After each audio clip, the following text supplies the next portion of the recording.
Google Bharat में 1,35,00,000 रुपए का इंफ्रास्ट्रक्चर निवेश करेगा।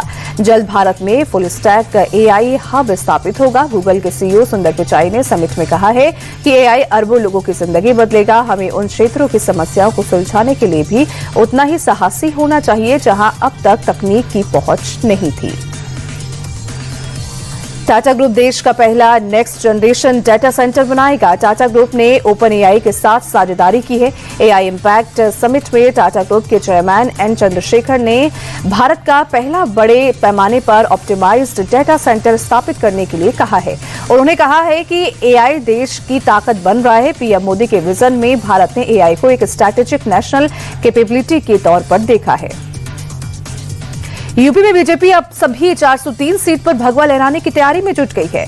लखनऊ में सीएम योगी आदित्यनाथ और आरएसएस प्रमुख मोहन भागवत के बीच चली 35 मिनट की बैठक में यूपी विजय का प्लान तैयार किया गया। सूत्रों के मुताबिक यूपी के हर एक बूथ पर संघ कार्यकर्ता प्रचार करेंगे और सरकार की नीतियों को जन जन तक पहुंचाएंगे। घुसपैठियों के खिलाफ अभियान को लेकर जागरूकता फैलाई जाएगी। हर सीट पर बीजेपी के लिए माहौल बनाने की तैयारी है। चुनाव प्रचार के दौरान सीएम योगी के हिंदुत्व के एजेंडे को संघ के 2 लाख से ज्यादा कार्यकर्ता और धाक देंगे। आरएसएस प्रमुख मोहन भागवत ने संघ को बीजेपी का रिमोट कंट्रोल मानने से इनकार किया।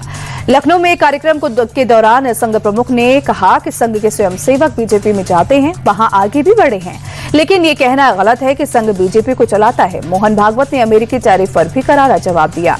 कहा कि अमेरिका हथियार और आर्थिक ताकत के दम पर झुकाना चाहता है, लेकिन भारत इतना मजबूत है कि उनके आगे झुका नहीं है। इस टैरिफ का भारत पर कोई असर नहीं पड़ेगा।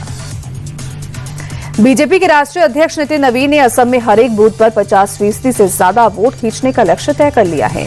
2 दिवसीय यात्रा पर असम पहुंचे नितिन नवीन ने डिब्रूगढ़ में पन्ना प्रमुखों के सम्मेलन में कहा कि कांग्रेस ने वोट के लिए असम का इस्तेमाल किया, लेकिन बदले में असम की जनता को कुछ नहीं दिया। साथ ही नितिन नवीन ने कहा कि कांग्रेस आज बौखलाई हुई है क्योंकि बीजेपी सरकार ने उनके घुसपैठिया बचाओ प्लान की हवा निकाल दी है। जमानत मिलने के बाद पहली बार पूर्णिया पहुंचे सांसद पप्पू यादव का समर्थकों ने जोरदार स्वागत किया। सांसद पप्पू यादव नई दिल्ली से पूर्णिया एयरपोर्ट पर उतरे, जहां सैकड़ों समर्थक उनके स्वागत के लिए पहुंचे हुए थे। सांसद एयरपोर्ट से बाहर निकले तो समर्थकों ने उन्हें बुके भेंट कर और फूलों की माला पहनाकर भव्य स्वागत किया। खुशी में ढोल नगाड़े के बीच समर्थक थिरकते नजर आए। फूलों की मालाएं पहनाई गई और कई जगहों पर बुलडोजर के जरिए फूलों की बारिश भी कराई गई। इसके बाद गाड़ियों के लंबी काफिले के साथ सांसद वहां से रोड शो की शक्ल में अपने दफ्तर के लिए निकले। बांग्लादेश में हिंसा के दौरान हिंदू पुलिस अफसर की हत्या और भारत विरोधी बयान देने वाले बांग्लादेशी नेता मेहदी हसन को बांग्लादेश के लिए डिपोर्ट किया गया है।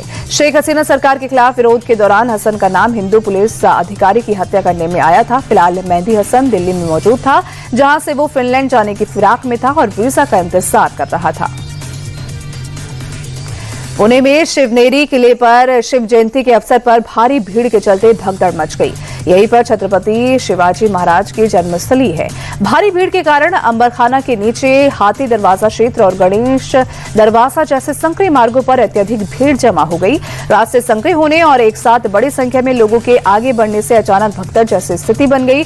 इस अफरा तफरी में कुछ महिलाओं और छोटे बच्चों के साथ साथ कई लोग घायल हो गए। घायलों को तत्काल जुन्नर के सरकारी अस्पताल में भर्ती कराया गया।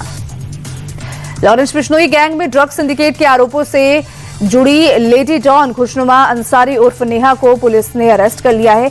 आरोपी नेहा लॉरेंस बिश्नोई गैंग के गनमैन बॉबी कबूतर की गर्लफ्रेंड है।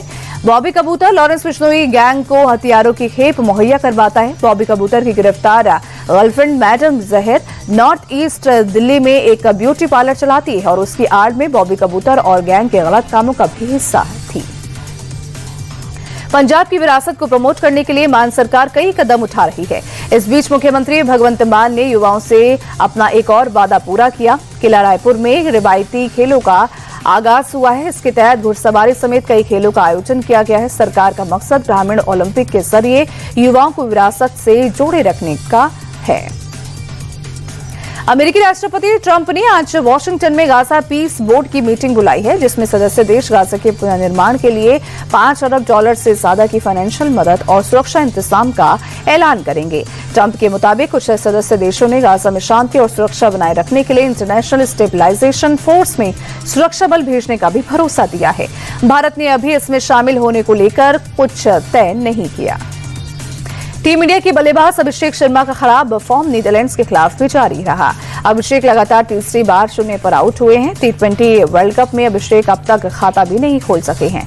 22 फरवरी से भारत का सुपर 8 के मुकाबले शुरू हो रहे हैं। सुपर 8 में भारत के सामने साउथ अफ्रीका, जिम्बाब्वे और वेस्ट इंडीज जैसी मजबूत टीमें हैं।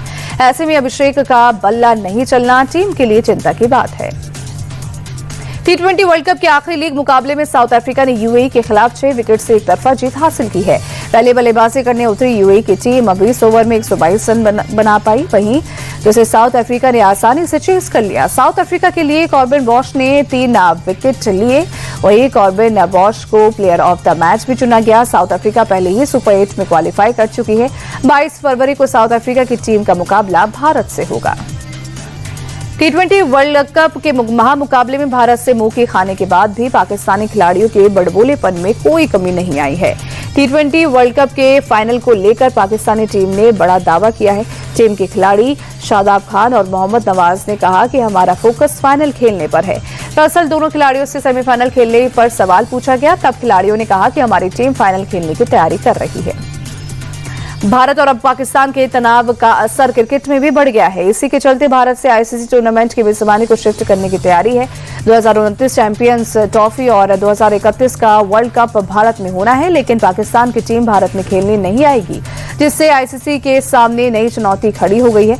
अब ऐसे में पाकिस्तान के साथ दूसरी टीमों के मैच शेड्यूल करना, सुरक्षा, लॉजिस्टिक्स को लेकर भारी परेशानी का सामना करना पड़ता है। इसीलिए कई रिपोर्ट्स में दावा है कि ऑस्ट्रेलिया में टूर्नामेंट्स को शिफ्ट किया जा सकता है। फिलहाल आधिकारिक फैसले का सभी को इंतजार है। 67 साल की रणजी ट्रॉफी के इतिहास में पहली बार जम्मू कश्मीर की टीम फाइनल में पहुंच गई है।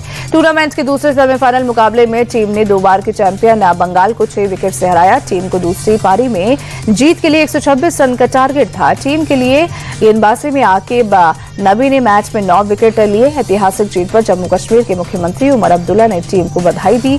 टूर्नामेंट का फाइनल मुकाबला 24 फरवरी से शुरू होगा।